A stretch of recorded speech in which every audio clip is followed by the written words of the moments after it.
I'm a 30-year-old guy, and for as long as I can remember, my family has been my priority. Growing up, money was always tight. My parents worked multiple jobs to keep a roof over our heads, but we still struggled to make ends meet. I have vivid memories of lights being cut off, scrapping together meals, and watching my parents worry about how they'd pay the rent. Those tough years shaped me, and when I finally landed a successful career in my mid-20s, I made it my mission to give back. At first, it felt good, like I was finally repaying them for all the sacrifices they made. It started with small things, paying off a few overdue bills, covering my younger siblings' school fees, and helping my parents with groceries. But as my career grew, so did the requests. Suddenly, I wasn't just paying for necessities. There were demands for tuition, luxury vacations, new gadgets, and even home renovations. My younger sister, now 25, got into the habit of asking for expensive things, designer bags, electronics, and a car that I eventually paid for. My 22-year-old brother would casually mention needing money to stay afloat at college, which I later found out meant funding his partying lifestyle. A year ago, I realized I was nearing my breaking point. My bank statements looked more like a family expense report. I sat down and did the math. In the past 5 years, I had spent more on my family than I'd saved for myself. I hadn't even started seriously investing for my own future or my upcoming wedding. It wasn't just about the money anymore, it was the entitlement. My family acted like this was my duty, like I owed them everything because they raised me. When I told them I needed to set boundaries, things exploded. My parents accused me of forgetting where I came from, and my siblings piled on. They guilted me about how much they'd sacrificed to support my dreams when I was younger. It didn't matter that I had already repaid them tenfold. The final straw came a few months ago when my sister wrecked the car I'd bought her and immediately demanded I buy her another one. She didn't ask, didn't apologize, just demanded it, as if it was her right. I refused. That's when the real drama began. I called a family meeting to explain that I was done being their personal ATM. I laid it all out, the stress, the resentment, and how this was impacting my mental health. My fiancé, who had been urging me to stand up for myself, joined me for moral support. I went in hoping for understanding, but instead I was met with yelling, accusations, and guilt tripping. My dad said I was turning my back on the family, and my mom started crying about how they'd always been there for me. My siblings chimed in, calling me selfish and accusing me of abandoning them when they needed me most. After that meeting, the real fallout began. My family started spreading stories to anyone who would listen. Suddenly, I was the ungrateful son who made millions and left his struggling family in the dust. They posted vague, dramatic updates on social media about being betrayed by someone you love. Extended family members started messaging me asking why I wasn't helping out anymore. Even at work, a coworker awkwardly mentioned seeing a post from my sister about how money changes people. I felt humiliated and betrayed. My therapist encouraged me to stand firm, reminding me that my family's reaction was more about their dependency than any wrongdoing on my part. My fiancée was my rock through all this. She even suggested that maybe I needed to go public with my side of the story, not as revenge, but as a way to regain control. The final blow came when my family issued an ultimatum, publicly apologize for abandoning them or be cut off entirely. I couldn't believe it. After everything I'd done, they were threatening to disown me unless I caved. That's when I decided enough was enough. For the past week, I've been weighing my options. I've gone over every conversation, every transaction, every time I sacrifice my own goals for theirs. And I've come to one conclusion: it's time to take control of the narrative. Tomorrow, I'm posting my side of the story. Not out of spite, but because I deserve to be heard. I'll be laying it all out: the years of support, the sacrifices, the entitlement, and how this has affected me. It's not about burning bridges, but about making it clear that I won't be manipulated anymore. I posted a cryptic message on my social media earlier. I'll address everything tomorrow. Stay tuned. It's already getting attention, with people messaging me to ask what's going on. I'm nervous, but I'm ready. They wanted an apology? Well, they're about to get one, just not the kind they're expecting. Update 1. The next morning, I sat down at my desk, staring at the drafted post on my screen. It was all there, everything I had been holding back for years. I wasn't sure how people would react, but at that point, I knew it didn't matter. This was my truth, and it needed to be said. With a deep breath, I hit post and tagged each member of my immediate family. The post started on a positive note. I thanked my parents for everything they'd done during my childhood. I talked about how their hard work and sacrifices inspired me to strive for success. Then I transitioned into listing, in exact detail, the financial support I had provided over the years. Tuition for my siblings, mortgage payments, a down payment on a car, luxury vacations they insisted were family bonding, even the times I bailed them out when unexpected expenses came up. I itemized it all, making it clear just how much I had contributed. From there, I explained why I had to stop. I talked about how their endless demands were draining me emotionally and financially. I shared how I'd spent years prioritizing their needs over my own, only to be met with more entitlement and guilt tripping. I clarified that this wasn't about being ungrateful, but about protecting my mental health and building a future for myself. I emphasized that I wasn't cutting them off out of spite, but out of necessity. The post was live for less than 5 minutes before the comments started rolling in. My younger sister was the first to react, accusing me of humiliating her and the rest of the family. She called me selfish and claimed I was exaggerating. My brother chimed in next, calling me a liar and saying I was using money as a weapon. My parents didn't comment publicly, but the family group chat exploded within the hour. Message after message came through, each one angrier than the last. They accused me of airing dirty laundry and betraying the family. While the group chat was imploding, something unexpected happened. Friends, colleagues, and even distant acquaintances began commenting on my post. A few of my closest friends defended me outright, pointing out how unreasonable my family's demands had been. Some shared their own stories of setting boundaries with entitled relatives, which seemed to resonate with others reading along. The post started getting shared, first by people I knew and then by strangers. Within hours, it had gone semi-viral.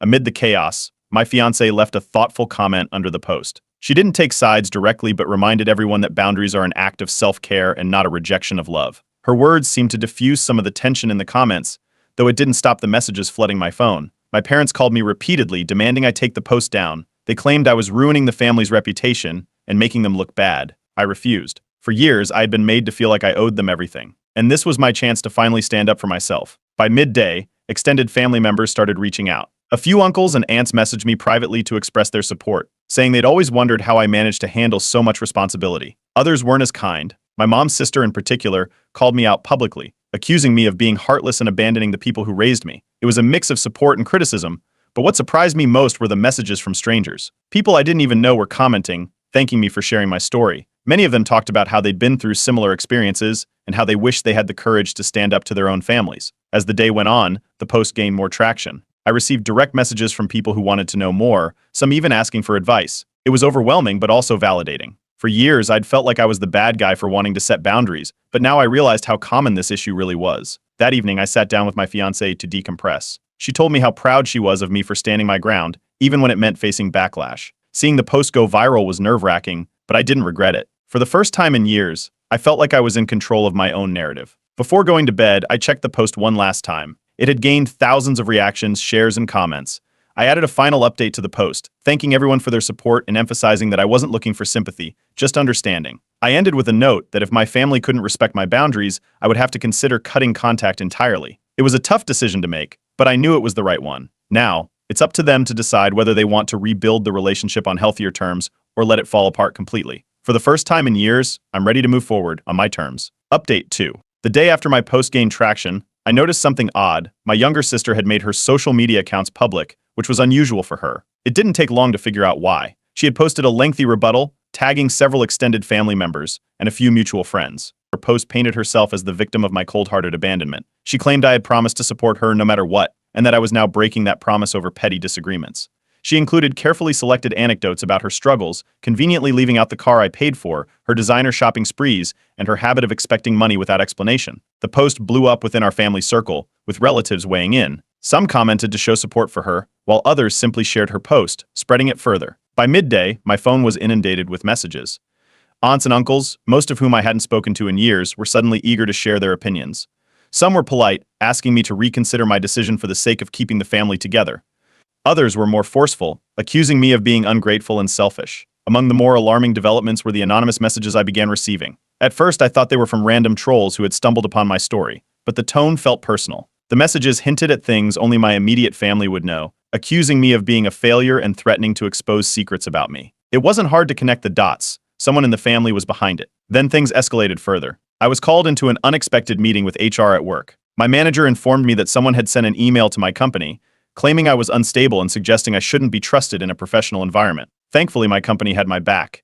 The email was vague and unsubstantiated, and HR quickly dismissed it as a malicious attempt to damage my reputation. Still, it was a wake-up call. My family was willing to cross boundaries I hadn't even considered. That evening, I spoke with my therapist about everything that had happened. She helped me unpack how deeply my family's manipulation had influenced me over the years. She pointed out patterns I hadn't noticed before, like how they used public shaming and emotional blackmail to control me. The conversation wasn't easy, but it gave me clarity. Meanwhile, my post continued to gain traction online. Someone had shared it on Reddit, where it found its way to a thread about toxic family dynamics. The comments were filled with people sharing similar stories of entitled relatives and impossible expectations. Many of them voiced support, calling me brave for standing up to my family. Some even offered advice on how to protect myself moving forward. Amid all this, another bombshell dropped. My younger brother's financial troubles came to light. A family member who had privately supported me revealed that my brother was drowning in debt. Apparently, he had taken out loans and maxed out credit cards to fund a gambling habit. When the family tried to confront him, he deflected, blaming me for refusing to help him out. It was absurd.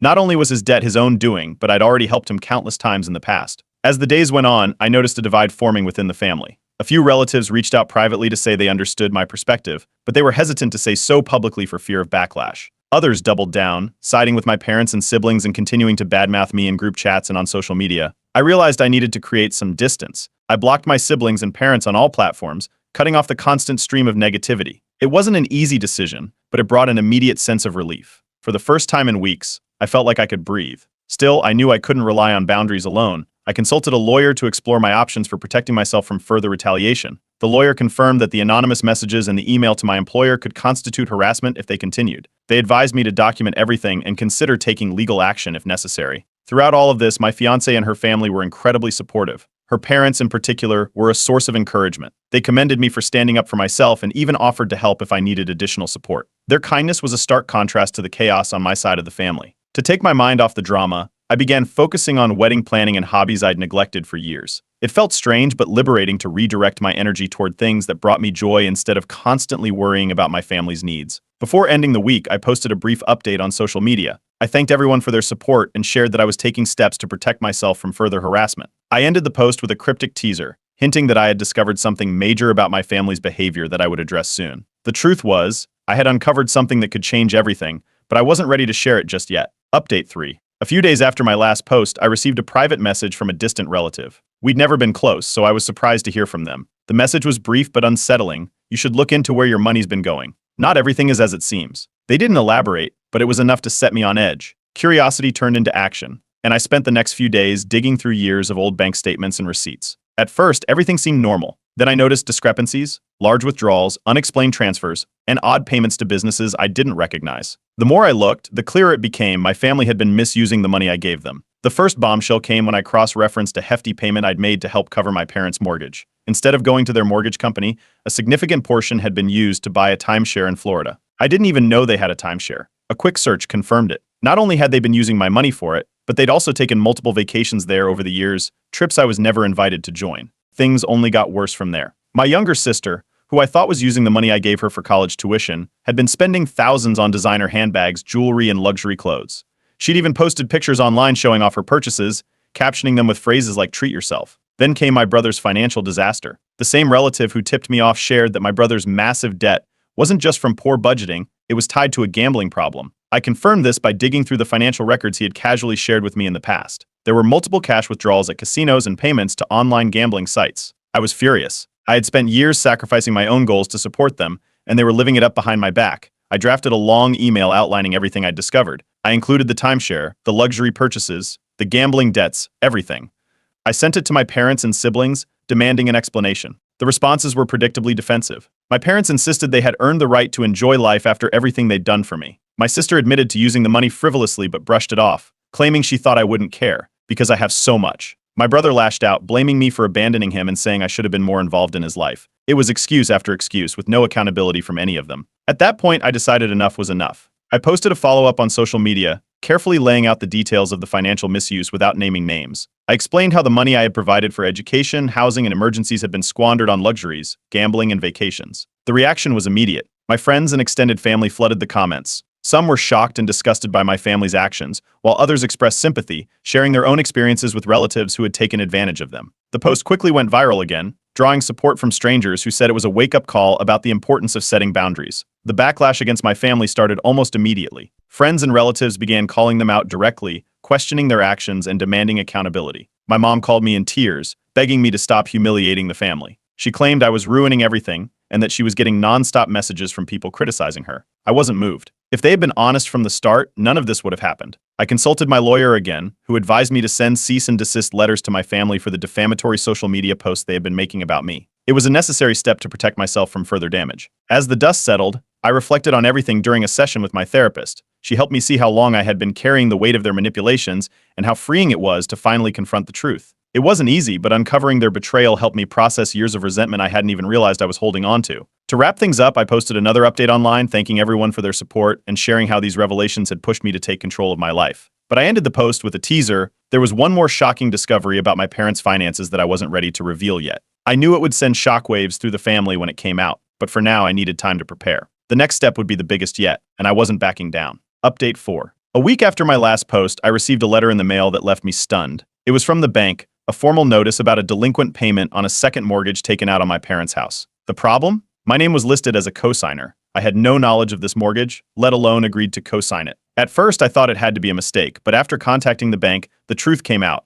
My parents had used my information to secure the loan. They'd forged my signature and listed me as a co-signer without ever telling me. The loan was for a significant amount, and they'd already missed several payments. I immediately called my lawyer, who confirmed that this was a clear case of fraud. The forgery alone was a serious legal issue, but the implications of the missed payments could damage my credit and financial stability. My lawyer advised me to take action immediately, and while the idea of suing my own parents felt surreal, I knew I had no choice. When I confronted my parents, they didn't deny it. Instead, they justified it by saying they did it for the family. They claimed they'd always planned to pay it back and never intended for me to find out. My dad insisted it was the only way to keep the house afloat, but I knew that wasn't true. Between the timeshare in Florida and the other frivolous expenses, it was clear they weren't just using the money for necessities. I gave them an ultimatum. They had to resolve the debt immediately and remove my name from the mortgage, or I'd be forced to take legal action. They pleaded with me to handle things privately, promising to fix it on their own. But after years of lies and betrayal, I wasn't about to take their word for it. My fiancée was furious when I told her what had happened. She couldn't believe the lengths my family had gone to in their manipulation, but instead of letting her anger spiral, she channeled it into helping me focus. She reminded me that we were a team, and that no matter what happened,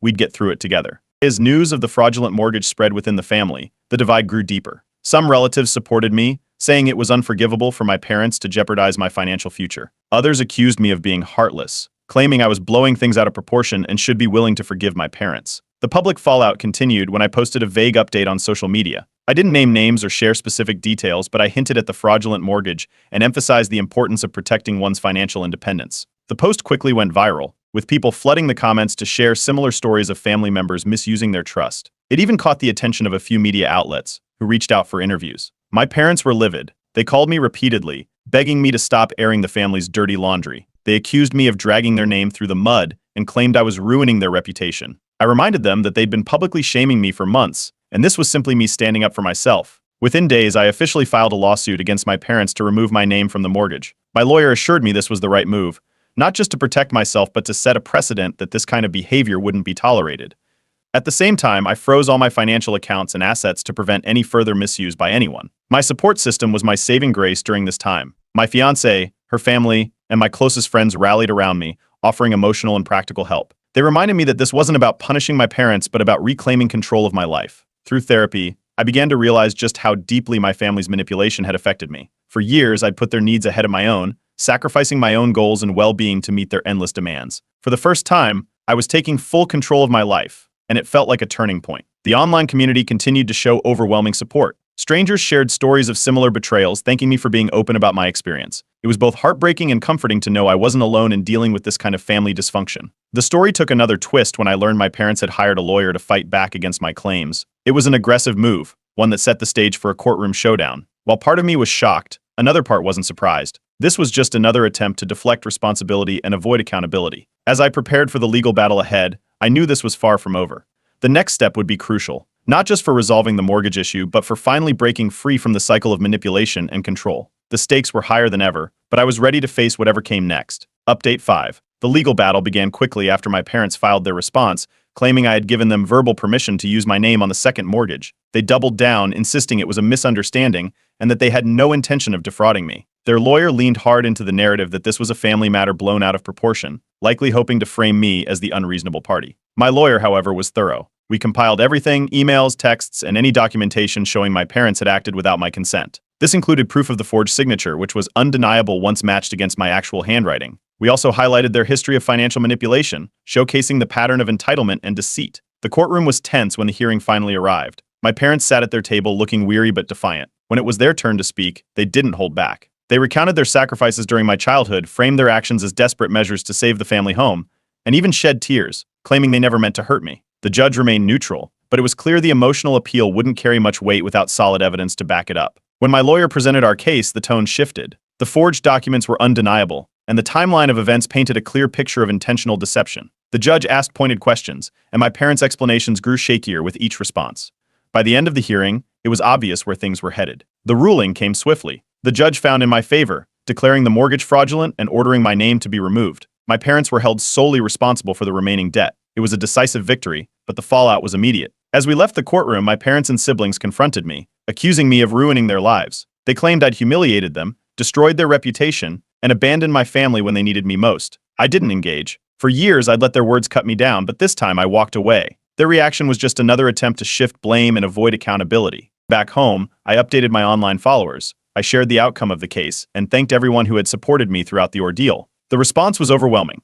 Strangers from around the world commented with words of encouragement, celebrating my decision to stand up for myself. Many shared their own stories of family betrayal, reinforcing how common and painful these situations can be. For the first time in years, I felt a sense of relief. My name was cleared, and I was no longer tied to their financial mess. The weight I'd been carrying for so long was finally lifted. In therapy, I reflected on how far I'd come. Setting boundaries hadn't been easy, but it was necessary for my well-being. I was finally free to prioritize my own happiness without guilt or fear of retaliation. With the legal battle behind me, I shifted my focus back to my future. Wedding planning with my fiancée became a source of joy and excitement, something I could fully invest in now that the family drama was behind me. We chose a small, intimate ceremony, intentionally keeping the guest list limited to people who genuinely supported us. Before moving forward completely, I sent one final message to my parents. I made it clear that I wouldn't have any further contact with them unless they sought therapy and took accountability for their actions. I didn't expect them to respond or change, but it was important to set that boundary. My siblings attempted to reconnect shortly after the court ruling,